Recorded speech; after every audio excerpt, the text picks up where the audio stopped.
No último capítulo, Mara, ao saber sobre a gravidez de Helena, chama Carlos em sua casa e propõe ao casal uma visita a uma clínica clandestina. Helena estava atordoada devido ao seu estado emocional e não conseguia compreender o que a sua mãe estava lhe propondo. Carlos igualmente só dizia sim para tudo o que lhe era proposto, pois toda aquela situação era vista como um problema, e os problemas deveriam ser resolvidos, pensavam eles, pensavam todos eles. E Helena só veio a compreender posteriormente o que estava sendo de fato proposto. Quando Helena conseguiu compreender o que iriam fazer com ela não conseguiu dizer não. Helena era muito jovem e inexperiente em diversos aspectos. Até os seus 16 anos de idade, ela foi condicionada pela dura educação que recebera de sua mãe, a sempre lhe dizer sim. Não que isso seja diferentemente ensinado em outras famílias. Filhos tendem a ser condicionados a obedecerem os pais. Isso é o normal. Porém, nem todos os pais e mães têm a vocação para o bem, para ensinar o que é correto e ético. E embora seja um dos mandamentos bíblicos, honrar pai e mãe, até mesmo esta básica instrução de boa convivência, pode encontrar situações conflituosas, em especial para os filhos, o que pode gerar questionamentos para eles, tais como: qual o limite da obediência aos pais? A grande questão é que não se trata de obediência. Honrar pai e mãe não significa obedecer pai e mãe. E normalmente, quando você tem 16 anos de idade somados a uma educação regular ao estilo brasileiro, digamos que é muito fácil confundir honrar pai e mãe com obedecer pai e mãe, custe o que custar.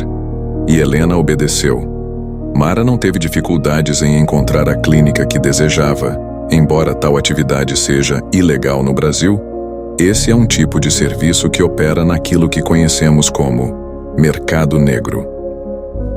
Este é o tipo de mercado ou atividade que, por não ser regulamentado, pode até aparentar ter suas vantagens. No entanto, caso alguma coisa dê errado, não é possível fazer qualquer tipo de exigência ou reclamação, pois tanto a pessoa que está operando neste mercado como a pessoa que está usufruindo destes serviços estão ambos na ilegalidade. E Mara já tinha algum conhecimento sobre como entrar em contato com essas clínicas que operavam neste mercado e naquele ramo de atividade. No século V a.C., Hipócrates fez o seu juramento, do qual é lembrado até os dias atuais. No entanto, nem todos os médicos se sentem inspirados ou sequer seguem tal inspiração. E embora haja muito respeito pela profissão da medicina, é bom lembrar que tudo que é feito sem ética, sem honra e com propósitos egoístas, alguém sempre será extremamente prejudicado. E a pessoa que pratica tal ação desonra toda a profissão em que está representando, desonra todo o seu talento, desonra o seu dom. E então Mara marcou o dia. Combinou com Marcos para fazer o pagamento e levou a Helena para o local que poderíamos muito bem chamar de um verdadeiro matadouro, um açougue humano. O médico da morte atende Helena, com muita polidez na forma de se expressar, demonstrando confiança e profissionalismo, típicos de um profissional da saúde já experiente. Não demonstrava nenhum remorso ou qualquer sentimento de dúvida sobre sua atividade repugnante. Para certas pessoas, valores éticos estão muito abaixo do lucro. A moral para esse tipo de gente é o lucro em si, não importando a forma ou como é adquirido. São narcisistas que se consideram grandes empreendedores. E então o médico da morte fez conforme o combinado, ele prestou os seus serviços. Embora Helena não entendesse nada sobre isso, mas o tipo de procedimento que deveria ter sido feito não foi realizado. A vida do inocente, infelizmente, foi tirada, mas não da forma como fora combinado.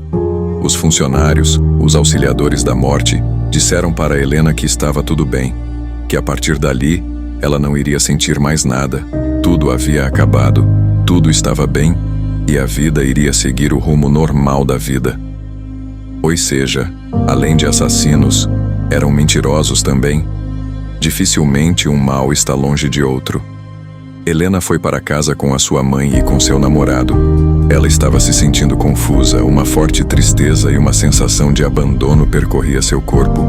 Ao chegar em casa, seus irmãos fingiam que não sabiam o que estava acontecendo, mas todos já sabiam. A má notícia havia se espalhado pela família toda. Helena estava cansada e foi dormir em seu quarto. Carlos foi dormir no sofá. Todos estavam exaustos pelo ocorrido no dia. De madrugada, Helena acorda subitamente. Ela estava suando, uma forte sensação de enjoo. Era uma sensação nunca antes sentida, como se houvesse algo podre por dentro do corpo. Ela vai ao banheiro. Estava estranhamente quente. Ela iria se banhar no chuveiro. E foi quando ela sentiu algo descer e sair do seu corpo. Quando ela olha para baixo, suas lágrimas vieram junto com toda a sua angústia, arrependimento, e todo aquele sentimento de abandono agora fazia sentido.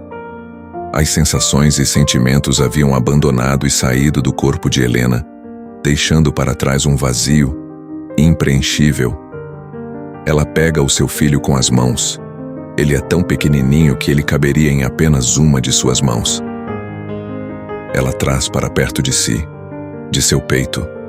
O calor que havia naquele corpinho começa a esvair, pois não há uma alma para sustentar o calor da vida.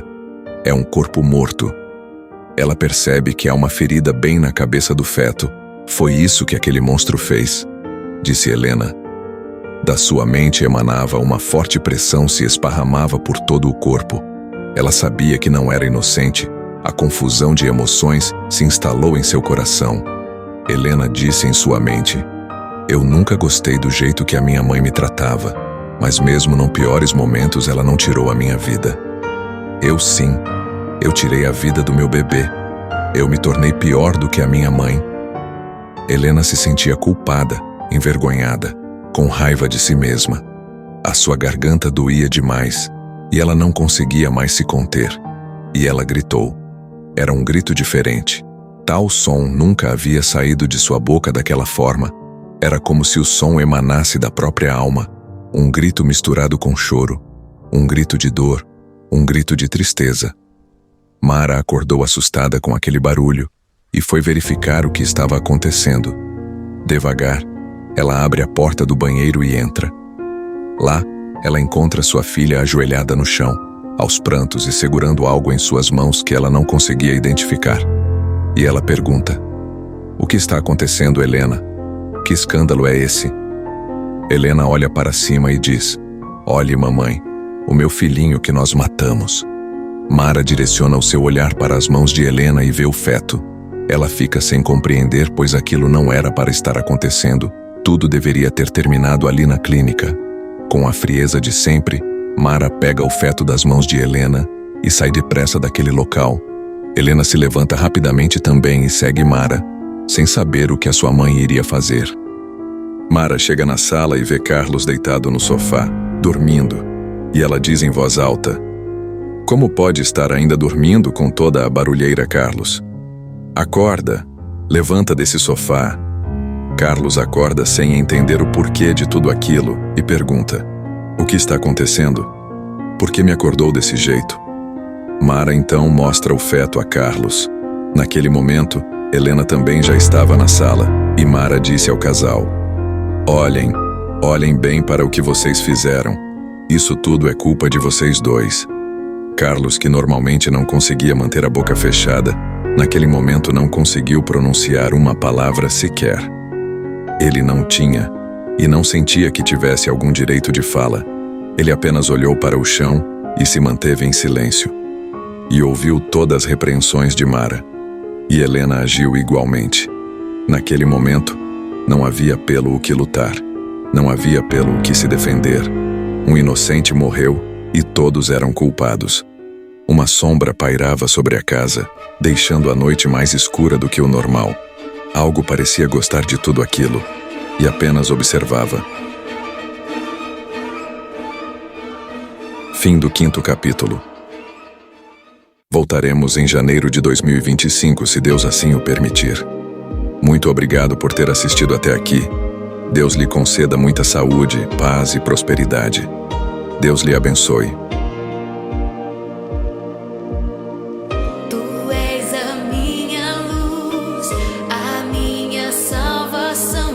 Gira.